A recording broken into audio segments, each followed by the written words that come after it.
আসসালামু আলাইকুম। আপনাদের সাথে একটা গল্প শেয়ার করি। আমার নিজের গল্প। গল্পটা হলো আমার একটা ছোট মোবাইল। এর আগের একটা ছোট মোবাইল পানিতে পড়ে গেছিল। আমার এক পরিচিত মেয়ের কাছে নিয়ে গেছি। খুব ভালো, জানি কম রেটে নেবে।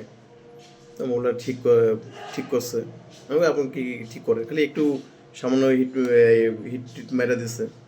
দিয়া বিল করছে 350 টাকা।